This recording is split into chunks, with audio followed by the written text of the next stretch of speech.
ನಮಸ್ತೆ ಎಲ್ಲರಿಗೂ. ನಾನಿವತ್ತು ಬೆಳಗಿನ ತಿಂಡಿಗೆ ಪಲಾವ್ ಮಾಡ್ತಾಯಿದ್ದೀನಿ. ಅದಕ್ಕೆ ನಾನು ಪಲಾವಿಗೆ ಬಟಾಣಿ ಮತ್ತು ಆಲೂಗಡ್ಡೆ ಹಾಕಿ ಮಾಡ್ತಾಯಿದ್ದೀನಿ. ಬೇರೆ ತರಕಾರಿ ಕೂಡ ಹಾಕ್ಬೋದು. ನಾನು ಅದಕ್ಕೆ ಬಟಾಣಿ ಆಲೂಗಡ್ಡೆ ಸಿಂಪಲಾಗಿ ಮಾಡ್ತಾಯಿದ್ದೀನಿ ಹಾಕಿ. ಆಮೇಲೆ ಅದಕ್ಕೆ ನಾನು ಪಲಾವ್ ಮಾಡಲಿಕ್ಕೆ ಪುದೀನ, ಕೊತ್ತಂಬರಿ ಸೊಪ್ಪು, ಆಮೇಲೆ ಚಕ್ಕೆ, ಲವಂಗ, ಏಲಕ್ಕಿ, ಸ್ವಲ್ಪ ಸೋಂಪು, ಆಮೇಲೆ ಟೊಮೊಟೊ, ಆಮೇಲೆ ಶುಂಠಿ ಬೆಳ್ಳುಳ್ಳಿ ಇದೆಲ್ಲ ಹಾಕಿ ನಾನು ಪೇಸ್ಟ್ ಮಾಡ್ಕೊಳ್ತಾ ಇದ್ದೀನಿ. ಹಾಗೆ ನಾನು ಕಾಯಿ ಮೆಣಸನ್ನು ಕೂಡ ಪೇಸ್ಟಿಗೆ ಹಾಕ್ಕೊಳ್ತಾ ಇದ್ದೀನಿ. ಇದೆಲ್ಲವನ್ನು ರುಬ್ಬಿಕೊಳ್ಬೇಕು ಮಿಕ್ಸಿಗೆ ಹಾಕಿ. ಈ ರೀತಿ ನೋಡಿ ಪೇಸ್ಟ್ ಮಾಡಿಕೊಂಡೆ ನಾನು. ಆಮೇಲೆ ಒಂದು ಪಾತ್ರೆ ಬಿಸಿ ಮಾಡಿ ಅದಕ್ಕೆ ಎಣ್ಣೆ ಹಾಕಿಕೊಳ್ಬೇಕು.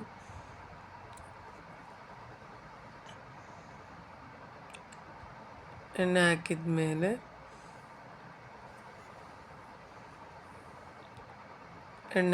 ಮೇಲೆ ಒಗ್ಗರಣೆಗೆ ಎಣ್ಣೆ ಬಿಸಿ ಆದ ನಂತರ ನಾನು ಅದಕ್ಕೆ ನೆಲಕಡಲೆ ಬೀಜ ಹಾಕ್ತಾ ಇದ್ದೀನಿ. ನೆಲಕಡಲೆ ಹಾಕಿ ಪಲಾವ್ ತುಂಬಾ ಟೇಸ್ಟಾಗಿ ಬರುತ್ತೆ. ಈ ರೀತಿ ಒಗ್ಗರಣೆಗೆ ಹಾಕಬೇಕು. ಹಾಗೆ ನೆಲಕಡಲೆ ಆರೋಗ್ಯಕ್ಕೂ ಒಳ್ಳೆಯದು. ಆಮೇಲೆ ನೆಲಕಡಲೆ ಫ್ರೈ ಆದಮೇಲೆ ಈರುಳ್ಳಿಯನ್ನು ಹಾಕಿಕೊಳ್ತಾ ಇದ್ದೀನಿ. ಈರುಳ್ಳಿ ಮತ್ತು ಕರಿಬೇವು ಸೊಪ್ಪು ಆಮೇಲೆ ಚೆನ್ನಾಗಿ ಫ್ರೈ ಮಾಡಿಕೊಳ್ಬೇಕು. ನಾನು ಇದಕ್ಕೆ ಯಾವುದೇ ಬೇರೆ ಮಸಾಲೆಗಳನ್ನು ಹಾಕಿಕೊಳ್ತಾ ಇಲ್ಲ.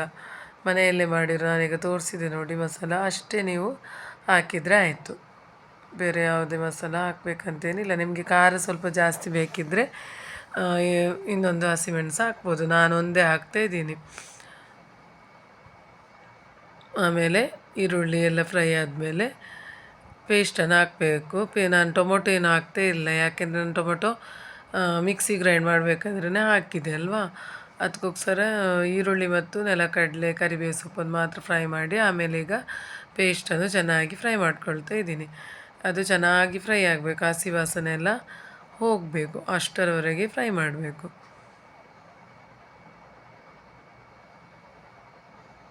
ಆಮೇಲೆ ಅದಕ್ಕೆ ಸ್ವಲ್ಪ ನಾನು ಮಿಕ್ಸಿಯಲ್ಲಿ ಸ್ವಲ್ಪ ನೀರು ಹಾಕಿಕೊಂಡೆ. ಆಮೇಲೆ ಈಗ ಚೆನ್ನಾಗಿ ಮಿಕ್ಸ್ ಮಾಡಿಕೊಳ್ಬೇಕು. ಚೆನ್ನಾಗಿ ಮಿಕ್ಸ್ ಆಗಿ ಡ್ರೈ ಆಗಬೇಕು. ಡ್ರೈ ಅಂದರೆ ಅದು ಎಣ್ಣೆ ಅಂಶ ಎಲ್ಲ ಬಿಡಬೇಕು. ಈಗ ಚೆನ್ನಾಗಿ ಫ್ರೈ ಆಗಲಿಕ್ಕೆ ಬಿಡಬೇಕು, ಹಸಿ ವಾಸನೆ ಎಲ್ಲ ಹೋಗಬೇಕು. ನೀವು ಕೂಡ ಇದೇ ರೀತಿ ಒಂದು ಸಲ ಟ್ರೈ ಮಾಡಿ ನೋಡಿ.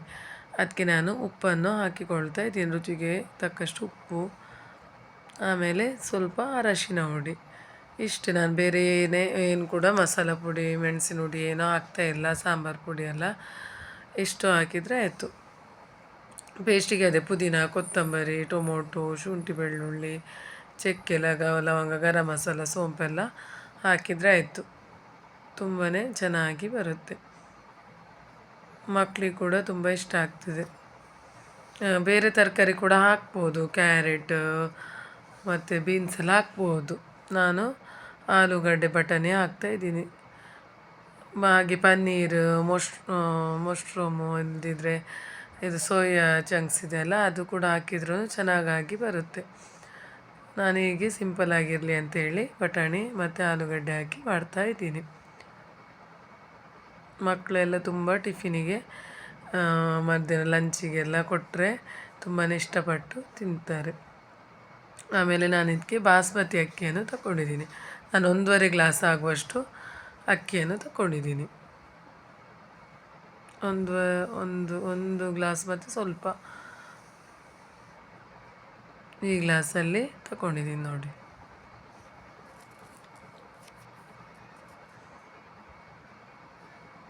ಇದು ತುಂಬಾ ಚೆನ್ನಾಗಿ ಟೇಸ್ಟ್ ಆಗುತ್ತೆ. ಸೋನಾ ಮಸೂರಿಯಲ್ಲಿಯೂ ಚೆನ್ನಾಗಾಗುತ್ತೆ. ನಾನು ಇವತ್ತು ಬಾಸ್ಮತಿ ಅಕ್ಕಿಯನ್ನು ತಗೊಂಡಿದ್ದೀನಿ. ಆಮೇಲೆ ಈಗ ಇದಕ್ಕೆ ನಾನೊಂದು 2.5 ಗ್ಲಾಸ್ ಆಗುವಷ್ಟು ನೀರನ್ನು ಹಾಕಿಕೊಳ್ತಾ ಇದ್ದೀನಿ.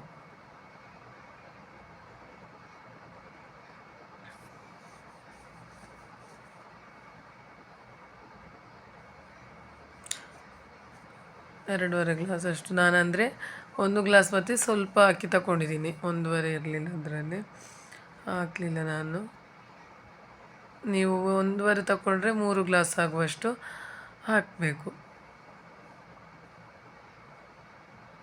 ಆಮೇಲೆ ಇದನ್ನು ಈಗ ನೀರನ್ನು ಚೆನ್ನಾಗಿ ಕುದಿಲಿಕ್ಕೆ ಬಿಡಬೇಕು.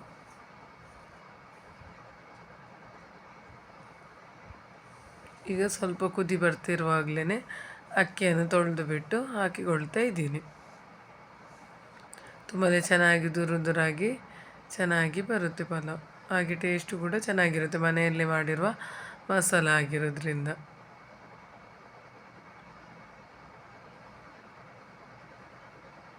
ಅಂಗಡಿ ಮಸಾಲೆಗಿಂತ ಈ ರೀತಿ ಮನೆಯಲ್ಲೇ ಪೇಸ್ಟ್ ಎಲ್ಲ ಮಾಡೋದ್ರಿಂದ ತುಂಬಾ ಆರೋಗ್ಯಕ್ಕೆ ಒಳ್ಳೆಯದು, ಹಾಗೆ ಟೇಸ್ಟು ಕೂಡ ಚೆನ್ನಾಗಿ ಬರುತ್ತೆ. ಜಾಸ್ತಿ ಟೈಮ್ ತಗೊಳ್ಳಲ್ಲ, ಸುಲಭದಲ್ಲಿ ಮಾಡ್ಬೋದು. ಆಮೇಲೆ ಹೀಗೆ ಕುದಿಲಿಕ್ಕೆ ನಾನು ಬಿಡ್ತಾ ಇದ್ದೀನಿ, ಹಾಗೆ ಪ್ಲೇಟನ್ನು ಮುಚ್ತಾ ಇದ್ದೀನಿ.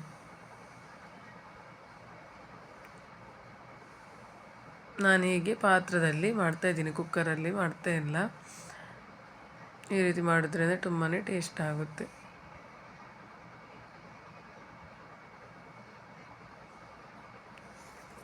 ಈಗ ಸ್ವಲ್ಪ ಮುಚ್ಚಳ ಮುಚ್ಚಿ ಓಪನ್ ಇಟ್ಟು ಹಾಗೆ ಕುದಿಲಿಕ್ಕೆ ಬಿಡಬೇಕು.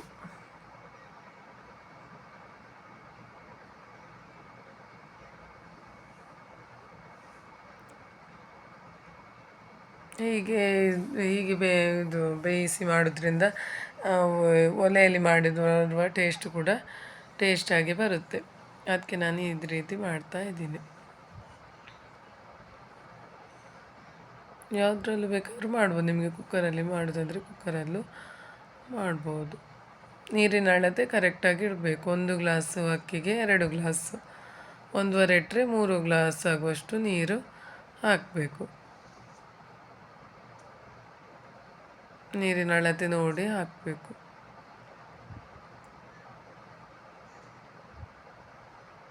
ತುಂಬ ಚೆನ್ನಾಗಿ ದುರಾಗಿ ಬರುತ್ತೆ.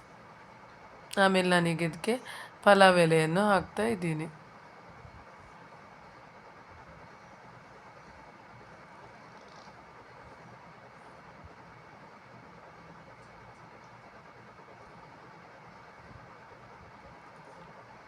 ಬೆಳಿಗ್ಗೆ ತಿಂಡಿಗೆ, ಹಾಗೆ ಮಧ್ಯಾಹ್ನದ ಊಟಕ್ಕೂ, ಅದೇ ರೀತಿ ರಾತ್ರಿ ಊಟಕ್ಕೂ ತುಂಬಾ ಚೆನ್ನಾಗಾಗುತ್ತೆ.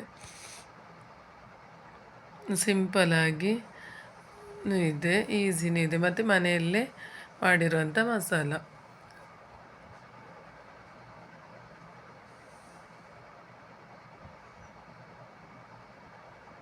ನೋಡಿ ಎಷ್ಟು ಚೆನ್ನಾಗಿ ಬೇಯ್ತಾ ಬರ್ತಿದೆ ಅಂತೇಳಿ. ನೋಡಿ, ಬಾಸ್ಮತಿ ಅಕ್ಕಿಯಲ್ಲಿ ಮಾಡೋದ್ರಿಂದ ಫ್ಲೇವರ್ ತುಂಬಾ ಚೆನ್ನಾಗಿ ಬರುತ್ತೆ.